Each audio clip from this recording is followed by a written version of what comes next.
हे मंदिर साधारण 2,000 वर्षापूर्वीचं आहे.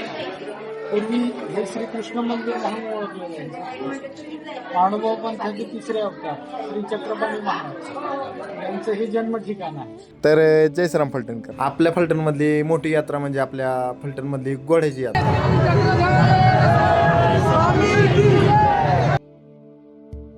आपलं फलटण म्हणजे श्री महानुभाव पंथांची दक्षिण काशी असे मानले जाते. फलटण म्हटलं की आपल्या डोळ्यासमोर येते इथली भव्य राजवाडे आणि मंदिरे. आणि आपण आलेलो आहोत अशाच एका मंदिराचे दर्शन घेण्यासाठी, जिथे श्रीकृष्ण महाराज श्रीरामांच्या आणि श्री चक्रधर पाणी स्वामींच्या पदस्पर्शाने पावन झालेल्या या श्रीकृष्ण मंदिरात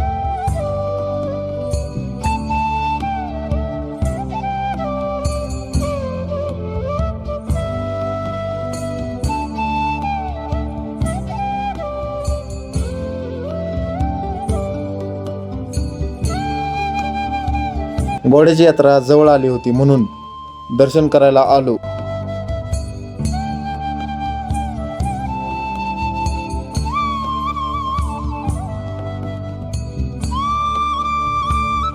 आणि काय सांगू, पाऊल ठेवताच आरती सुरू झाली. साक्षात देवाची ओढ असावी, कारण मला स्वतःला आरती करायची संधी भेटली.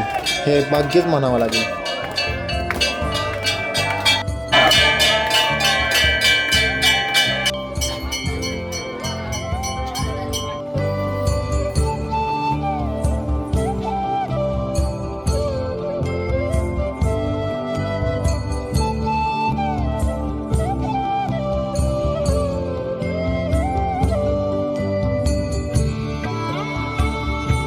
आरती आणि दर्शन अतिशय उत्कृष्ट झाले आणि बाहेर येऊन जरा मंदिराची माहिती घ्यावी म्हणली.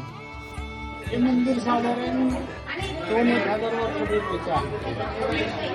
पूर्वी हे श्रीकृष्ण मंदिर म्हणून ओळखलं जायचं. महानुभाव पंथाचे तिसरे अवतार श्री चक्रपाणी महाराज यांचं हे जन्म ठिकाण आहे. पलीकडचं जे मंदिर आहे त्या ठिकाणी जन्म झाला. त्याच्यानंतर काही काळानंतर ते जेव्हा मोठे झाले त्यानंतर ते इथे यायचे, या कुंडामध्ये स्नान करायचे, इथं बसायचे.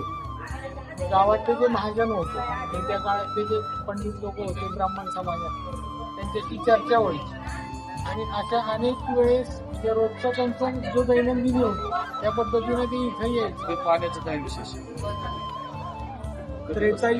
त्रेतायुगामध्ये दत्तात्रय महाराजांनी प्रभू श्रीरामाकडून बाण मारून इथलं तीर्थ वर काढलं. श्रीरामाने बाण. हा, कारण तुम्ही जर पाहिलं गेलं तर वनवास जो आहे प्रभू रामचंद्रांचा तो ह्याच भागात त्या 14 वर्षाचा तो इकडे झालेला आहे. कारण हे पूर्ण महाराष्ट्र किंवा आज आपण तेलंगणा म्हणतो, आंध्र प्रदेश म्हणतो, कर्नाटक म्हणतो, ही पूर्ण भूमी जंगलच आहे. म्हणजे त्रेतायुगामध्ये श्रीरामांचे इकडं वास्तव्य झालेलं आहे. त्याच्यानंतर द्वापार युगामध्ये पांडव जेव्हा वनवासात होते, 12 वर्ष वनवास आणि 1 वर्ष अज्ञातवास, तर त्या 1 वर्षाच्या अज्ञातवासात ते विराट नगरीमध्ये लपलेले होते. ती विराट नगरी जी आहे ती आजचं ते वाई गाव, महाबळेश्वरच्या शेजारचं वाई, ते विराट नगरी ती त्या काळात द्वापार युगाची.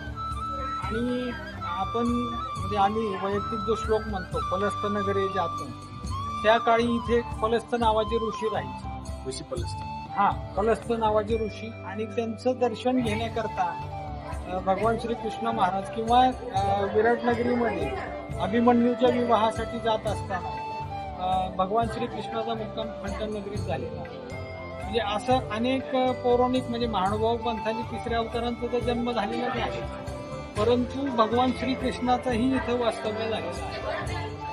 अशी ही नगरी आहे. पौराणिक पार्श्वभूमी या फलटण नगरीला आहे.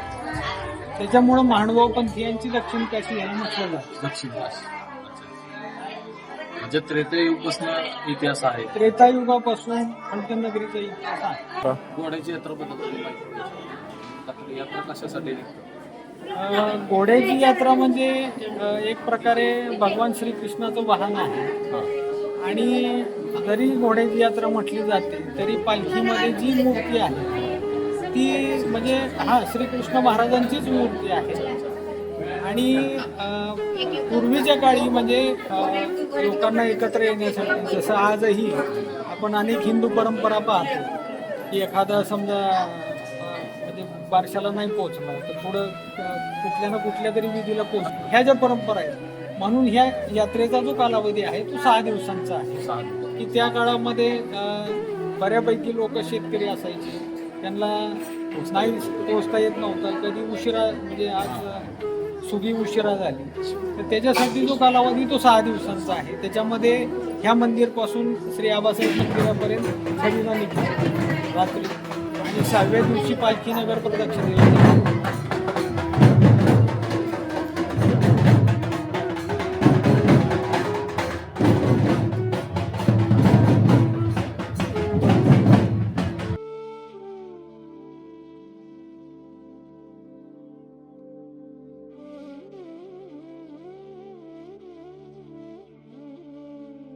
तर कसा वाटला हा आजचा आपला श्रीकृष्णाच्या मंदिराचा ब्लॉग कमेंट करून नक्की सांगा. आणि अशाच नवीन नवीन व्हिडिओ पाहण्यासाठी, मंदिराची माहिती घेण्यासाठी आपल्या या चॅनलला सबस्क्राईब करा. जय श्रीराम, राधे राधे.